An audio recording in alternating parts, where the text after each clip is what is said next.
With tears streaming down his face and filled with agony, he asked his friend Joe how it happened. Joe told him that his mother, younger brother, and Agia Kwame were the best people to give him the answers he needed. He, his wife, and Sally could only share their side of the story. Sally knelt in front of her brother and shared the story with him. It all started the day after Eric left for the States. His mother and brother came to stay in his house, telling Pokoa that she didn't need to be alone and that they came to keep her company so she wouldn't miss her husband and to help with the children instead of paying for a nanny. Pokoa agreed to have her mother-in-law and brother-in-law with her. Sally refused to join them and stayed back. They lived happily until one day Auntie Gladys called Pokoa into the sitting room for a discussion. She suggested to Pokoa that she stop running the salon and use the money to buy some land in the village since Eric had no land there. She told her the salon was not bringing much profit and was just a waste of time and that Eric would be sending money for upkeep and other expenses. Pokoa didn't like the idea and asked her mother-in-law to give her some time to think about it. After that discussion, Auntie Gladys started misbehaving towards Pokoa. She always locked the gate and didn't allow Pokoa to enter the house after 9 p.m. when she came back from the salon. She would go to the salon and demand money from Pokoa in front of her workers, which embarrassed her.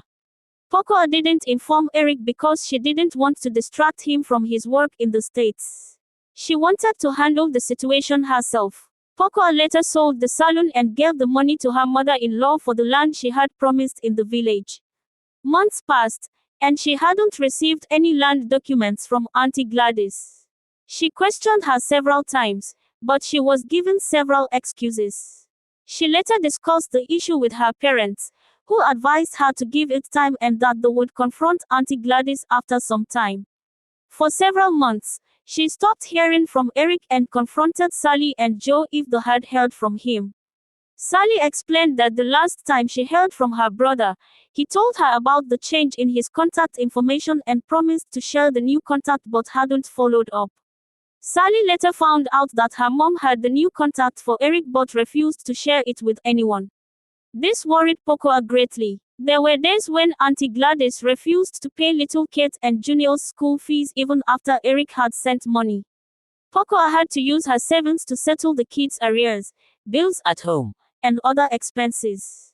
Sam became disrespectful towards his sister-in-law as well. They seized her phone and prevented her from speaking to anyone, including her parents, after she found out that her mother-in-law had bought 4 plots of land in the village but made all the documents in her own name. Pokoa's parents became worried after many months of not hearing from their daughter. They visited the home but were informed by a new gatekeeper that the inhabitants of the house had gone to the village on vacation. They went back home upon hearing the news. Sally came to the house to find out what was happening but was pushed out by her mother. She tried, with the help of Joe and Afrakoma, to get the police to assist, but it was fruitless.